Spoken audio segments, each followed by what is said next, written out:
नमस्कार साथियों, आप देख रहे हैं हमारे नए YouTube चैनल GIF21। मैं संदीप कुमार पटेल आज ऐसे शख्स के विषय में बात करने वाला हूं जिनका जन्म महाराष्ट्र के एक छोटे से गांव रत्नागिरी में हुआ था 14 अप्रैल 1891। तो है वो कौन व्यक्ति? वो है एक महान नेता, महान लेखक, महान इकोनॉमिक्स, महान राजनीतिज्ञ और एक सुपर लीडर और एक दलित नेता। हाँ, वही डॉक्टर भीमराव अंबेडकर। रत्नागिरी से ये सतारा की ओर निकल पड़े जो पुणे के महाराष्ट्र के नजदीक था। क्यों वहां से चले गए? क्योंकि उनकी माँ बचपन में ही उन्हें छोड़ के चले गई। कम उम्र में उनको इतनी कठिनाइयों का सामना करना पड़ा, उनकी दिल दहला देने वाली घटनाओं से गुजरे। वो बचपन के में ही छोटे थे, पढ़ने के लिए नटखट थे, पढ़ना चाहते थे, दलित समाज से थे, महार समाज से थे, उनको पढ़ने की सुख सुविधाएं नहीं दी गई बाकी बच्चों की जैसा।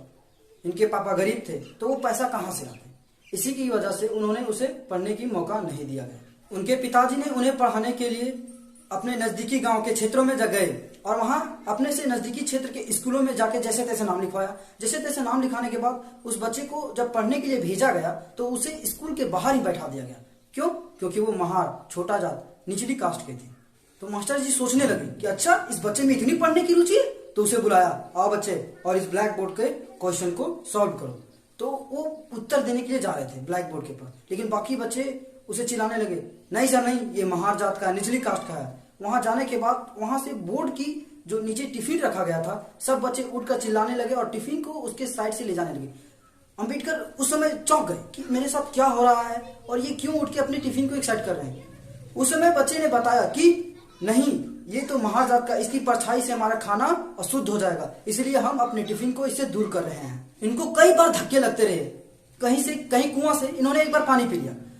जो वहां का मालिक था उसे इतना मारा, इतने कम उम्र में किसी को इतना मारना नहीं चाहिए। एक बार की बात है, जब अंबेडकर किसी रिक्शे वाले के साथ बैठ के जा रहे थे, अचानक बीच में उसे पता चला कि ये तो महार कास्ट का, निचली कास्ट का है। वो रिक्शा वाला उतर के उसे डबल पैसा लेने की बात कहा और खुद उतर के चला और उसी को चलाने के लिए यानी अंबेडकर को चलाने की बात कहा।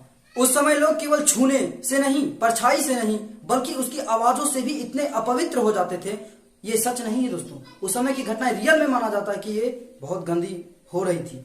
इसी के साथ साथ ये घटनाएं जब उनके साथ गुजरने लगी तो आने वाले फ्यूचर में उनका एक यही मुकाम जो आज का संविधान और RBI की स्थापना का कारण बनेगा, इसकी पूरी जानकारी हमारे वीडियो में शेयर किया जाएगा। आप वीडियो में पूरा देखें, लाइक करें, सब्सक्राइब करें और कमेंट करना क्यों भूल रहे हो। अंबेडकर जी के स्कूल में इसे संस्कृत नहीं पढ़ने दिया जा रहा था। क्यों? क्योंकि तुम निचले कास्ट के हो, ये ब्राह्मण के पढ़ने के लिए है, छोटे कास्ट को नहीं, इसलिए उसे संस्कृत नहीं पढ़ने दिया जा रहा था। इनके क्षेत्र में एक सायाजी महाराज नामक एक गायकवाड़ राजा रहते थे, जिन्होंने इनकी तकलीफों को पहचाना और इनकी परेशानियों को देखा और उन्होंने इनके साथ देने का निर्णय लिया। बहरहाल अंबेडकर की इच्छा को देखकर इन्होंने उसे स्पॉन्सर और कई प्रकार के सुख सुविधाएं, मतलब ऐसी सुख सुविधाएं नहीं, लेकिन उन्हें कुछ सहायता दी, जैसे कि स्पॉन्सर, स्कॉलरशिप देकर उन्हें वेस्ट पढ़ने के लिए भेज देने की तरकीब सोची गई। देखिए, बात आज की नहीं है, लगभग 1908-9, लगभग आज से लगभग 120-25 साल पहले की बात है।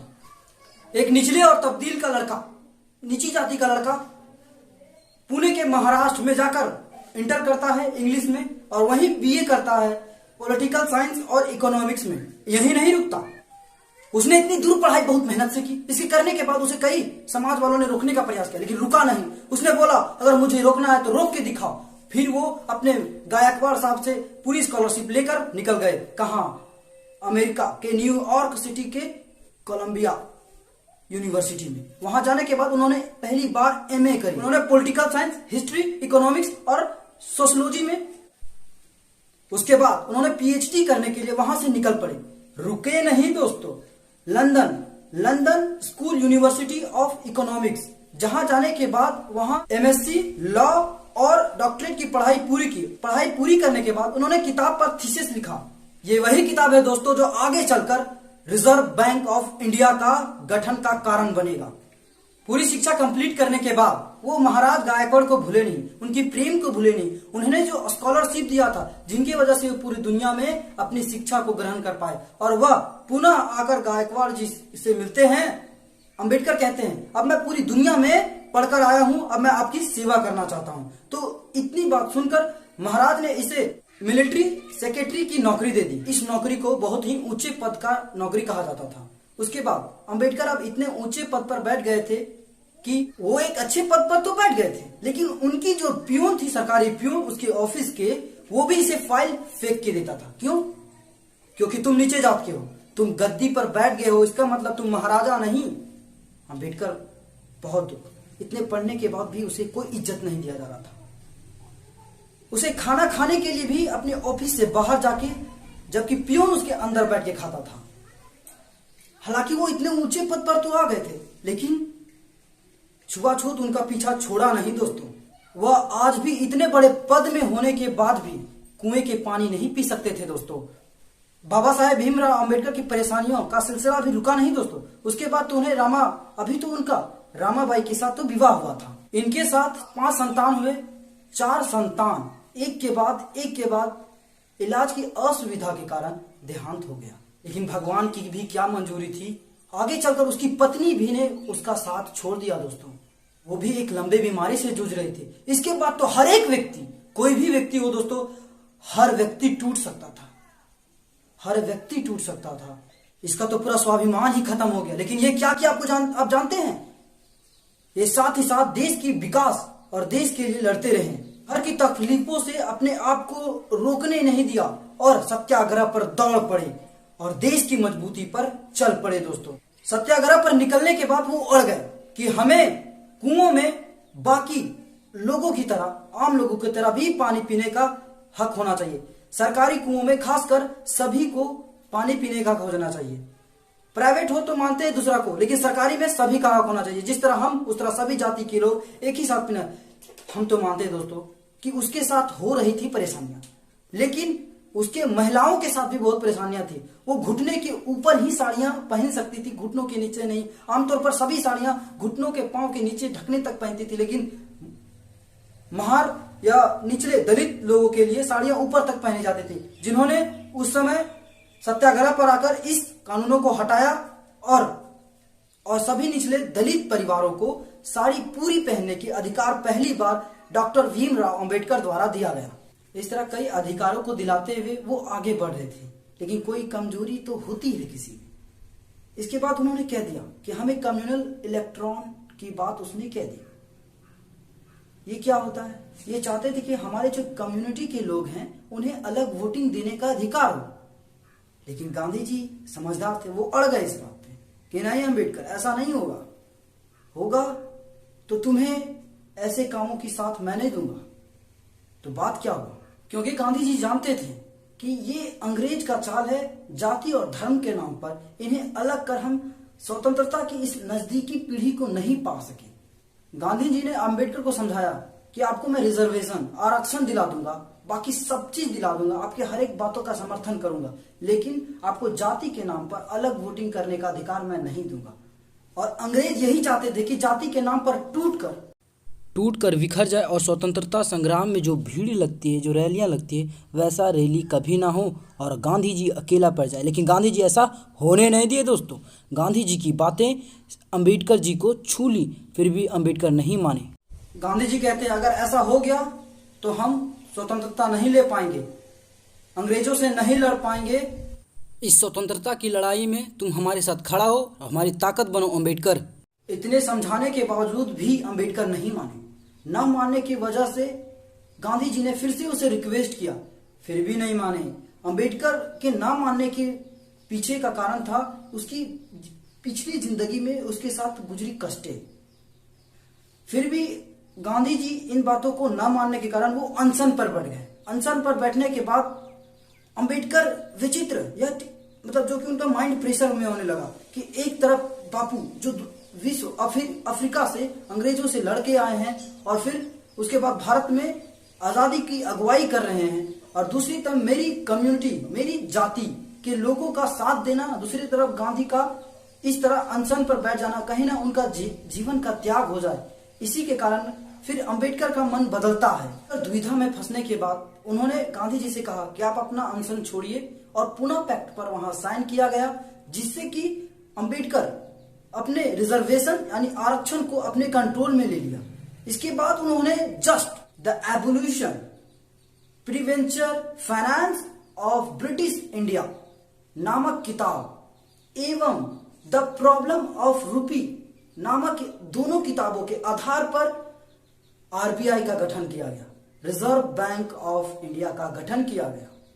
इतना ही नहीं दोस्तों, सोचिए ये इतने निचले स्तर से थोड़ा सा सोचिए दोस्तों, थोड़ा सा सोचिए, जो इतने निचले पायदान से, इतने कम गरीब फैमिली से, जिसका कोई आज मदद करने वाला नहीं था उस समय, लेकिन आज उसी के आधार पर आरबीआई का गठन हो चुका है और संविधान भी उसी के अहम भूमिकाओं की वजह से बनेगा। अंबेडकर की ज्ञान, बुद्धि, कौशल का लोहा इंडियन लीडर और ब्रिटिश लीडर दोनों मानते थे। 1947 में भारत आजाद हुआ। गांधी जी के पास नेहरू अपनी पूरी कैबिनेट लिस्ट लेकर आते हैं। वही नेहरू जो भारत के प्रथम स्वतंत्र प्रधानमंत्री बनने वाले थे। उस लिस्ट में अंबेडकर का नाम नहीं था। गांधी जी चौंक के बोले, अंबेडकर का नाम इसमें क्यों नहीं है? उन दोनों के बीच कुछ संवाद हुई, आपसी कुछ संवाद हुई। संवाद होने के बाद ये पता चला कि देखिए नेहरू, ये तुम्हारे देश का नहीं, ये स्वतंत्र भारत का एक नया कैबिनेट लिस्ट होना चाहिए, जिसमें सभी ऊपर से नीचे कास्ट के सभी लोगों को इसमें दाखिला होना चाहिए। और तभी उन्हें कानून मंत्री के तौर पर लिया गया, न कि कानून मंत्री, भारत में बनने वाली एक नई संविधान के प्रारूप कमेटी के अध्यक्ष के रूप में भी उन्हें चयनित किया गया। जो सहमत थे, जो न भी सहमत थे, उनको भी पता था कि अंबेडकर के पास बुद्धि की कमी नहीं है। अरे मैं इनकी बातों को क्या कहूं, इनकी बातों को करते हुए मैं थकता नहीं हूं, लेकिन मैं मानता हूं कि देश में ऐसे हर एक वीर को होना चाहिए। हर एक, मैं अंबेडकर की बात नहीं करता, मैं पूरी देश की बात करता हूं। भगत सिंह की, सुभाष चंद्र की बोस, मैं सभी क्रांति वीर, झांसी की रानी, सभी को मैं मानता हूं, लेकिन इन बॉलीवुड वालों को मुझे देखना नहीं आता। साले पाकिस्तान में कुछ होता है, लो दान लो, लेकिन इंडिया में थोड़ी सी लहर भी आ गई ना, कुछ नहीं दान देंगे, कुछ नहीं। याद रखना बॉलीवुड, आप इंडिया के इन गरीबों की वजह से चलते हो। अगर जिस दिन इनकी दिमाग ठनकी ना, समझ लो पूरा गूगल को अपने हैंड में किए हैं। तो आपको तो फिर बात में बताऊंगा। चलते हैं अपनी चर्चा की ओर। इसी तरह इनका दिनचर्या चलते रहता था। कुछ दिनों बाद इन्होंने हिंदू बिल कोड का विरोध किया और महिलाओं के कुछ नियमों में बदलाव लाते रहे। ये कोई पॉलिटिकल लीडर नहीं थे, ना ही लड़ते थे सत्ता के लिए, लड़ते थे ये उस निचले पायदान या निचले स्तर के लोगों को ऊपर उठाने के लिए। हर एक नेता का फर्ज होना चाहिए कि हर वो नीचे स्तर पे या निचले पायदान पे जो स्थिति है जहां की, उसे ऊपर उठाना। और ये भली भांति जानते थे अंबेडकर की ऐसी स्थितियों में हमें जो वहां की स्थिति होंगे, जो मूल निवासी होंगे, वो इनकी हाल को जानेंगे और इनके साथ आके खड़े हो गए वो लोग। ध्यान दीजिए दोस्तों, आप हो या हम, किसी को भी सपोर्ट जाति, धर्म, आधार, लिंग, भेदभाव के आधार पर नहीं करना चाहिए। हम जाति के नाम पर क्यों लड़ते हैं? जातियां तो खुद दो प्रकार की होती है, एक अमीरी और गरीबी। जो गरीब है ना, उसे गरीबी के अलावा कुछ दिखाई नहीं देता, जो अमीर है उसे पैसों के अलावा कुछ दिखाई नहीं देता। ये हमारा देश खुशहालियों पे झूम उठेगा दोस्तों। पाकिस्तान के हालात पे तो हमें सबको पता है। चलिए अपने देश की बात करते हैं। हमारे देश में भी नेताओं की इन गुलबाजियों की वजह से हम लोग का दिमाग डाइवर्ट हो जाता है। वो अलग नेता ऐसे वाला कुछ अलग कहेगा, फूल वाला अलग कहेगा, कम्युनिस्ट वाला तो उसकी कहानी ही अलग है। अंबेडकर जी की चर्चा करने से पहले मैं ये कहना चाहता हूं कि अगर सच्चे देशवासी हो ना, तो कमेंट में जरूर लिखना जय हिंद जय भारत। इनकी चर्चा में, भाषा में, भाषण में, आचरण में, किताबों में, प्रारूप कमेटी के अध्यक्ष में, देश की लगातार वृद्धि करने में इन्होंने लगातार सहनशीलता देती रही। और इन्होंने अपने अंतिम जिंदगी के दौर में बौद्ध धर्म को अपना लिया और हिंसा परमो धर्मा, आत्मवाद सर्वभूतेषु, सभी जीव जंतुओं को अपनी तरह, अपने मानव की जाति की तरह देखनी चाहिए। हमें किसी पर भेदभाव नहीं करना चाहिए। इन्होंने ऐसे समाज को दृष्टि देने का प्रयास किया जिसमें सभी समाज वालों को, या किसी भी जाति का हो, किसी भी तबके का हो। कैन यू थिंक, आप सोचिए कि एक छोटे पायदान से उठा हुआ लड़का आज संविधान और आरबीआई की स्थापना का कारण बन गया।